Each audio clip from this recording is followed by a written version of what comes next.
พิวมั่นใจนะคะว่าทุกคนเคยเจอคนแบบนี้ในชีวิตคนที่เรามองว่าเฮ้ยชีวิตเขาดีมากอะแต่ว่าเขาไม่เหนื่อยเลยคือพิวอะเจอเพื่อนพิวที่เป็นฟิลเนี้ยค่อนข้างเยอะอยู่เหมือนกันแล้วถ้าเกิดถามว่าแบบเฮ้ยเขาทำยังไงอย่างแรกเลยอะก็คือ productivity คือเขาจะมีวิธีการทำงานที่มันแบบฉลาดอะซึ่งอันเดียวที่พิวทำคลิปแยกไว้ให้แล้วนะคะเป็นเรื่อง productivity hack ทุกคนสามารถไปดูในคลิปนั้นได้ ก็คือเป็นคลิปที่พิวรวบรวมมาจากคนหลายๆคนที่พิวไปฟังพอดแคสต์เขามานะคะแล้วพิวรู้สึกว่าพิวชื่นชมวิธีการทำงานของเขามากๆแต่ว่าในคลิปเนี้ยอีกอย่างหนึ่งที่นอกเหนือจาก productivity แล้วอะมันยังมีอีกหนึ่งสิ่งที่หลายๆคนอาจจะไม่เคยได้ยินมาก่อนหรือบางคนเคยได้ยินมาแล้วแต่ว่าอาจจะไม่ค่อยเข้าใจนะคะสิ่งนั้นก็คือการ regulate nervous system ซึ่งสิ่งเนี้ยมันคือสมองของเราโดยตรงเลย มันจะสอนให้เรารู้จักวิธีรีเซ็ตสมองของเราให้สามารถทำงานได้อย่างมีประสิทธิภาพ แล้วการที่เรามีระบบ nervous system ที่ดีหรือว่ามีสมองที่ดีอะมันจะทำให้เราอะสามารถตัดสินใจได้ดีขึ้น สามารถทำงานได้ดีขึ้น แต่ว่าตัวเราเองเหนื่อยน้อยลง วันนี้พิวก็เลยจะมาแชร์เรื่องนี้ให้ทุกคนฟังนะคะ ความลับของคนที่ดูดีดูชีวิตดี แต่ว่าเขาไม่เหนื่อยเขาทำกันยังไงพาร์ทแรกนะคะ nervous system คืออะไร แล้วมันจะมีวิธีสังเกตตัวเองยังไงได้บ้างว่าระบบสมองของเรากำลังทำงานอย่างที่มันควรจะเป็นพาร์ทที่2นะคะพิวก็จะมาบอกข้อดีว่าถ้าเกิดว่า nervous system ของเรามัน regulate อย่างดีแล้วข้อดีที่เราจะได้รับมีอะไรบ้างแล้วก็พาร์ทสุดท้ายพาร์ทที่3นะคะก็คือ7วิธีที่จะช่วยให้ทุกคนสามารถ research nervous system ของตัวเองได้พาร์ทแรกนะคะเรามาเริ่มกันที่ nervous system ของเราคืออะไรคืออันเนี้ยจริงๆมันก็คือระบบประสาทแต่ว่าในระบบประสาทของเรามันมีอยู่2โหมดแรกนะคะก็คือ sympathetic หรือว่า fight or flight ซึ่งโหมดเนี้ยเวลาที่ร่างกายเราเครียดหรือว่าร่างกายเรากลัวมันจะ activate ทันทีมันจะทำให้หัวใจเราเต้นแรงมันจะทำให้เรารู้สึกกลัวรู้สึกไม่อยากจะอยู่ในสถานที่นี้เป็นโหมดที่สมองเรากำลังคิดว่าเรากำลังตกอยู่ในอันตรายโหมดที่2นะคะ parasympathetic หรือว่าโหมด rest and digest ซึ่งโหมดเนี้ยมันจะเกิดขึ้นก็ต่อเมื่อร่างกายของเรารู้สึกเซฟรู้สึกปลอดภัยอันเนี้ยมันคืออะไรบ้างมันก็คือการที่ระบบย่อยอาหารของเราย่อยได้ดีระบบการนอนหลับของเรานอนได้ดีมันเหมือนเป็นโหมดที่ร่างกายของเราทำงานได้ปกติทุกระบบในร่างกายสอดคล้องกันทำงานตามที่มันควรจะเป็นแต่ปัญหานะคะก็คือสมองของเราแยกไม่ออกว่าอันไหนคืออันตรายจริงๆอันไหนคืออันตรายปลอมนึกออกปะคือในอดีตสิงโตจะกินเราอันเนี้ยมันคืออันตรายที่ร่างกายมันจะเข้าสู่โหมด fight or flight เลยแต่ว่าในยุค modern world ตอนเนี้ยในยุคปัจจุบันตอนเนี้ยแค่มีอีเมลมาตามงานเราแค่เรากำลังจะไปสายอันเนี้ยคือร่างกายเราก็คืออยู่ในโหมดที่คิดว่าตัวเองกำลังตกอยู่ในอันตรายแล้วอันเนี้ยก็เลยเป็นเหตุผลว่าเฮ้ยเราจะทำยังไงให้เราสามารถ regulate ระบบประสาทของเราได้ให้มันทำงานได้ปกติโดยที่ไม่ใช่แพนิคกับทุกๆอย่างทำยังไงให้เราสามารถควบคุมสถานการณ์ได้รู้สึกcalmรู้สึกปลอดภัยหลังจากที่ทุกคนพอจะเก็ตแล้วนะคะเรามาเช็คกันดีกว่าว่าตอนเนี้ยระบบประสาทของเรากำลังทำงานปกติหรือเปล่าหรือว่าตอนเนี้ยกำลังทำงานไม่ค่อยปกติถ้าเกิดว่าตอนเนี้ยระบบประสาทของเราระบบ nervous system ของเราทำงานไม่ปกติสัญญาณแรกนะคะก็คือทุกคนตื่นมาแล้วทุกคนรู้สึกว่าทุกคนยังเหนื่อยรู้สึกเหมือนนอนไม่ค่อยพออย่างที่2นะคะรู้สึกว่าตัวเองเป็นคนขี้หงุดหงิดง่ายกับเรื่องเล็กๆน้อยๆอะไรก็แล้วแต่ที่มันเข้ามากระทบนิดนึงเราจะรู้สึกว่าเราต้องรีแอคทันทีตอบสนองทันทีอย่างที่3นะคะสมาธิสั้นทำอะไรนานๆไม่ค่อยได้อย่างที่4อยากอยู่คนเดียวไม่ค่อยอยากไปเจอคนภายนอกเท่าไหร่อย่างที่5นะคะคือคิดถึงเรื่องงานตลอดเวลาแม้ว่าจะไม่ใช่เวลาทำงานแล้วอย่างที่6นะคะระบบย่อยอาหารไม่ค่อยดีหรือว่าท้องไส้ไม่ค่อยดีเนี่ยก็อาจจะเป็นเกี่ยวกับระบบ parasympathetic ของเราที่ไม่ค่อยดีอย่างที่7อย่างสุดท้ายนะคะก็คือตอนนี้ทุกคนรู้สึกว่าทุกคนนอนไม่ค่อยหลับหรือว่าถ้าเกิดเวลานอนหลับแล้วเนี่ยรู้สึกว่าฝันเยอะแล้วการที่ฝันเยอะเนี่ยมันทำให้เรารู้สึกเหนื่อยใครเคยเป็นคือวันไหนที่พิวฝันยาวๆเรื่องอะไรก็ไม่รู้ว่าวันนั้นพิวรู้สึกเหมือนพิวไม่ได้นอนเลยใครที่ตอนนี้นะคะกำลังเป็นตามข้อที่พิวพูดไปก่อนหน้านี้ก็ไม่ต้องตกใจไปนะคะแล้วก็ไม่ต้องกลัวเพราะว่านี่ก็คือเหตุผลที่ทำไมพิวถึงทำคลิปนี้ขึ้นมาเพราะว่าตัวพิวเองเนี่ยก็เป็นเหมือนกันในช่วงอาทิตย์ที่ผ่านมานะคะคือพิวรู้สึกว่า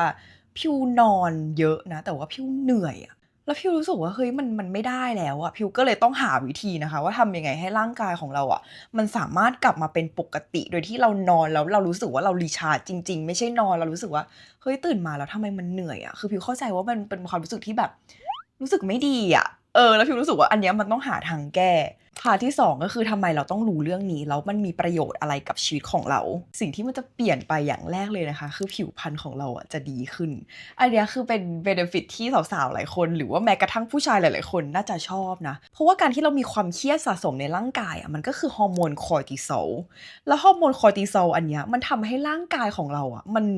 ทำลายเซลล์ที่ดีทุกคนหน้าออกมาอมทุกข์หน้าตาดูไม่ผ่องใสก็คือมาจากความเครียดนะคะอย่างที่2นะคะทุกคนจะรู้สึกว่าทุกคนนอนหลับลึกขึ้นตื่นมาแล้วมันรู้สึกเฟรช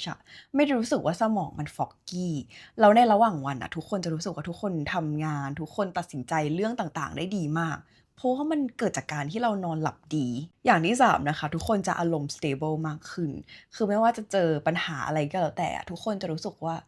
มันไม่เป็นไรมันเหมือนเรามีสติ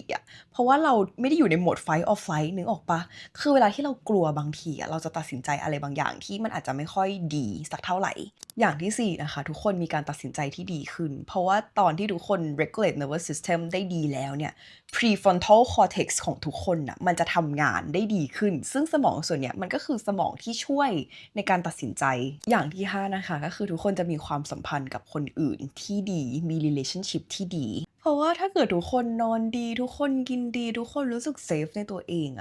ทุกคนก็จะมี energy มีพลังไปคุยกับคนอื่นถูกปะเพราะว่าเรารู้สึกว่าเรา healthy เราไม่ได้รู้สึกว่าเราป่วยเราไม่ได้รู้สึกว่าเราเครียดเราไม่ได้รู้สึกว่าเราเป็นอะไรอย่างที่7นะคะก็คือ feminine energy ของเราจะกลับมาคือพิวรู้สึกว่าตอนที่พิวอยู่ในโหมด fight or flight หรือโหมดที่พิวรู้สึกกลัวรู้สึกเครียด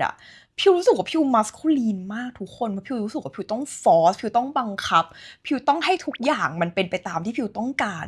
แต่อันเนี้ยพอเรารู้สึกเซฟแล้วเราจะรู้สึกว่าเฮ้ยแบบเราสามารถที่จะรีแลกซ์ได้เราสามารถที่จะพักได้แล้วอันเนี้ยมันก็คือคีย์ของ feminine energy เลยสรุปง่ายๆนะคะก็คือการที่ทุกคน regulate nervous system ของตัวเองได้หรือว่า control ระบบประสาทของตัวเองได้เนี่ยข้อดีคือเยอะมากเยอะมากๆไม่ว่าจะผิวดีสุขภาพดีตัดสินใจดีเรื่องงานดีความสัมพันธ์ดีคือมันดีไปหมดในทุก area ของชีวิตเราเลยพิวเลยอยากให้ทุกคนฟังคลิปนี้ให้จบมากๆเพราะพิวรู้สึกว่ามันเป็นเรื่องที่ไม่ค่อยมีคนรู้แต่มันเป็นเรื่องที่แบบสำคัญกับเราเพราะว่ามันมี impact กับทุกอย่างในชีวิตของเราเลยพาร์ทที่3นะคะ7วิธีทำยังไงให้เราสามารถ reset nervous system ของเราได้หรือว่า regulate nervous system ของเราได้อย่างแรกนะคะคือการหายใจให้ถูกวิธีอันนี้พิวฟังมาจากดร. แอนดรูว์ ฮูเวอร์แมนนะคะคือเขาบอกว่าวิธีการหายใจที่แบบดีแล้วช่วยลดความเครียดในตัวเรานะคะก็คือการที่เราหายใจเข้าไปยาวๆแล้วเสร็จปุ๊บเราก็ท็อปอัพลมหายใจนั้นจนกว่าจะสุดแล้วก็ค่อยหายใจออกทีเดียวยาวๆแค่นั้นเลยง่ายๆนะคะทำประมาณ1นาทีเวลาที่เรารู้สึกตื่นเต้นรู้สึกเครียดหรือว่ารู้สึกกลัวเงี้ยมันจะช่วยได้มากๆนะคะในเชิงของสมองสิ่งเนี้ยมันก็เรียกว่า physiological sign นะคะสามารถไปเสิร์ชเพิ่มเติมได้อย่างที่2นะคะก็คือการอาบน้ำเย็นในตอนเช้าเป็นช่วงเวลาสั้นๆไม่ต้องนานมากคือเขาบอกว่าการที่เราเอาร่างกายของเราไป expose กับความเย็นมันจะทำให้สมองของเรานะคะส่วน vagus nerve ทำงานซึ่งเป็นเส้นประสาทหลักนะคะของระบบ parasympathetic ที่จะทำให้ร่างกายของเรารู้สึกปลอดภัยได้พี่อู๋จะชอบเอาเป็นแบบว่า face ice bath ที่ทุกคนเอากะละมังใส่น้ำแล้วทุกคนก็ใส่น้ำแข็งลงไปเราก็เอาหน้าเราไปจุ่มประมาณ30วินาทีนะคะก็คือนอกจากมันจะช่วย regulate nervous system ของเราแล้วเนี่ยมันก็ยังช่วยให้รูขุมขนของเราเล็กลงด้วยกับอีกอันนึงนะคะก็คือการ cold shower ตอนเช้าเป็นระยะเวลาประมาณ1นาทีหรือว่า2นาทีก็ได้นะคะมันก็จะช่วยกระตุ้นให้ร่างกายเรามันรู้สึกตื่นรู้สึก fresh แล้วก็รู้สึกปลอดภัยนะคะอันนี้ทุกคนอาจจะไปทดลองทำก็ได้นะคะว่าไหนทุกคนรู้สึกเหนื่อยรู้สึกเครียดรู้สึกกลัวรู้สึกอะไรก็แล้วแต่ให้ทุกคนลองเอาน้ำเย็น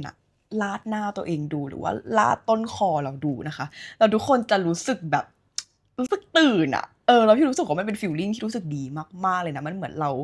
ทิ้งความเครียดทุกอย่างไปกับน้ำเย็นอันนั้นแล้วคือพี่ไม่รู้ทุกคนรู้สึกยังไงอาจจะไปลองกันดูนะคะอย่างที่3นะคะก็คือการเคลื่อนไหวร่างกายคือมันไม่จำเป็นต้องออกกำลังกายอะไรหนักๆเลยนะคะคือแค่เคลื่อนไหวลุกขึ้นมาเดินโดนแดดเดินสวนอะไรอย่างเงี้ยคือแค่นี้ก็พอแล้วหลายคนอาจจะคิดว่าการออกกำลังกายหนักๆนะคะเท่ากับ reset nervous system ของเราแต่ความจริงแล้ว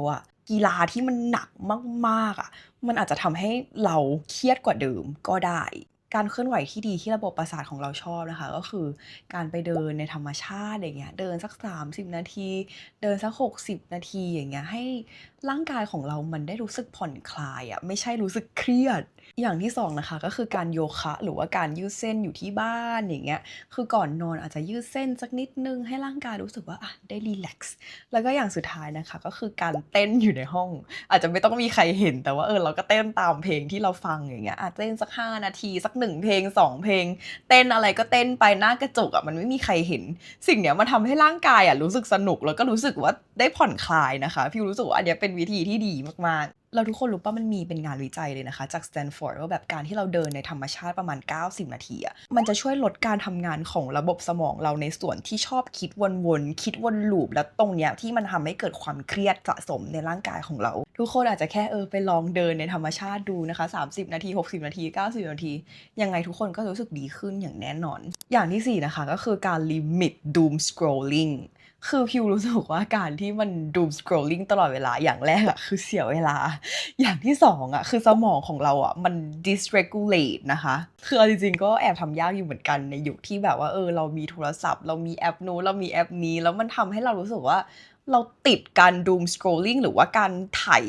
แอปอยู่ตลอดเวลาคือแสงสีฟ้าจากหน้าจอโทรศัพท์มันทำให้สารเมลาโทนินในร่างกายของเรามันไม่ออกมานะคะเพราะว่ามันคิดว่าเป็นตอนกลางวันอยู่แล้วการที่เรารับ information เยอะๆจากโซเชียลมีเดียสมองเรามันก็คิดว่ามันยังเป็นโหมดทำงานอยู่ทุกคนนึกออกปะมันก็เลยไม่ยอมให้ตัวเองพักนั่นก็เลยเป็นเหตุผลว่าทำไมก่อนนอนทุกคนอาจจะนอนหลับไม่ค่อยดีวิธีแก้นะคะก็คือง่ายมากก่อนที่เราจะนอนประมาณ30นาทีอย่างเงี้ยหรือว่า1ชั่วโมงเงี้ยวางโทรศัพท์ไว้ไกลๆเลยแล้วก็หาแอคทิวิตีอื่นๆมาทำแทนอย่างเช่นอ่านหนังสือ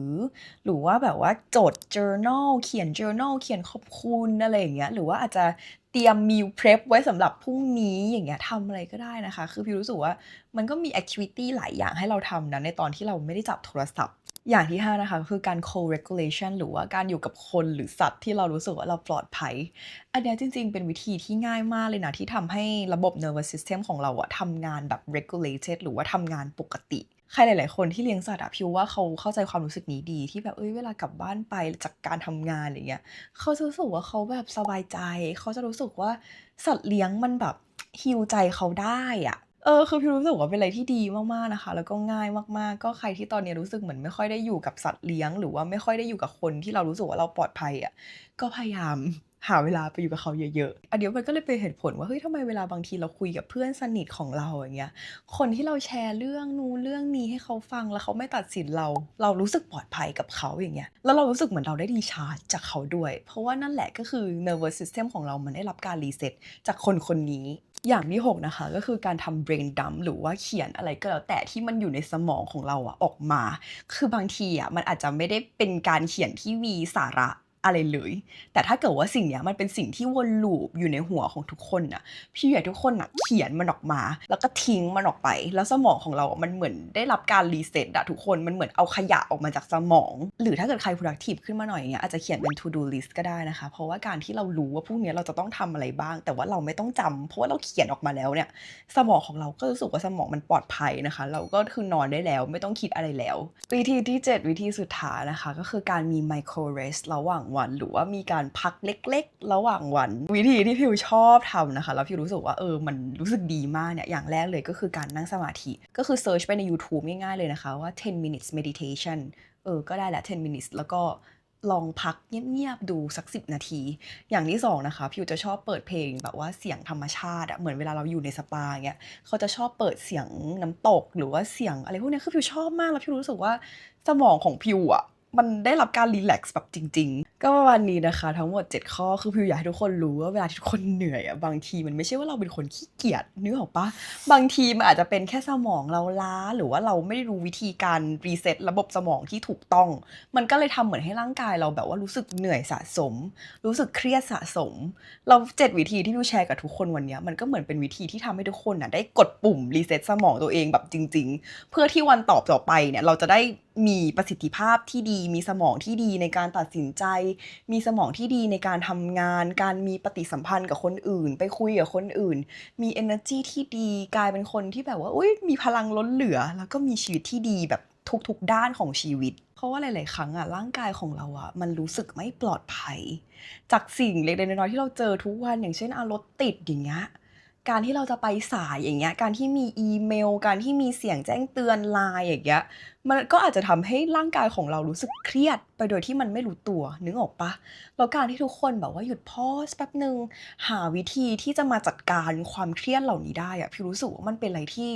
ดีมากๆเพราะว่าความเครียดมันเป็นสิ่งที่ทุกคนต้องเจออยู่แล้วในชีวิตถูกเปล่าแต่ว่าเราจะทำยังไงได้ล่ะให้เราสามารถอยู่กับความเครียดตรงเนี้ยได้อะสามารถจัดการมันให้ถูกต้อง เพื่อที่ตัวเราอะก็จะได้ fulfill มีเอเนอร์จีมีแบตเตอรี่100%ไปทำอย่างอื่นได้ด้วยไม่ใช่จมปักกับความเครียดแล้วกลายเป็นว่าเฮ้ยผลลัพธ์งานของเรามันออกมาไม่ดีคนรอบตัวความสัมพันธ์รอบตัวกลายเป็นไม่ดีอย่างเงี้ยแต่คือพิวรู้สึกว่ามันไม่จำเป็นจะต้องเป็นแบบนั้นเราสามารถ reset สมองเราได้เราสามารถช่วยให้สมองของเราอะรู้สึกปลอดภัยได้ก่อนจบคลิปนี้นะคะเหมือนเดิมพิวก็มีการบ้านที่ทุกคนทำแบบง่ายๆนะคะ อย่างแรกเลยก็คือให้ทุกคนน่ะก่อนนอนคืนนี้นะคะเขียน brain dump ใส่กระดาษคือจะเป็นเรื่องอะไรก็ได้ที่มันวนอยู่ในหัวเรามาเป็นระยะเวลาแบบสักพักแล้วมันทำให้เรารู้สึกว่าเรานอนไม่หลับอะก็เขียนมันออกมานะคะคือไม่จำเป็นต้องมีใครเข้าใจไม่จำเป็นต้องสวยงามคือแค่เขียนเละๆเทะๆเขียนอะไรก็ได้เขียนออกมานะคะแล้วสุดท้ายแล้วทุกคนจะเก็บไว้ในสมุดหรือว่าทุกคนจะเผาทิ้งหรือว่าทุกคนจะฉีกกระดาษหรือว่าจะยังไงก็คือแล้วแต่ทุกคนเลย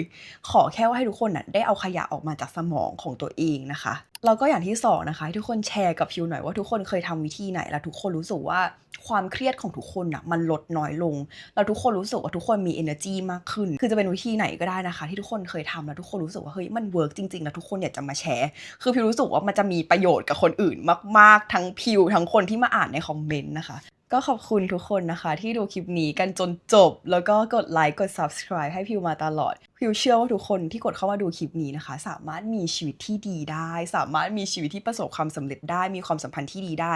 โดยที่ตัวเราเองไม่จำเป็นต้องเหนื่อยพร้อมรับมือความเครียดทุกอย่างในชีวิตของเราแล้วก็ผ่านมันไปได้อย่างแน่นอนค่ะอยากฟังเรื่องอะไรเพิ่มเติมหรืออยากให้พิวแชร์เรื่องไหนก็สามารถคอมเมนต์มาบอกพิวได้นะคะแล้วเดี๋ยวเราเจอกันคลิปหน้าค่ะบ๊ายบาย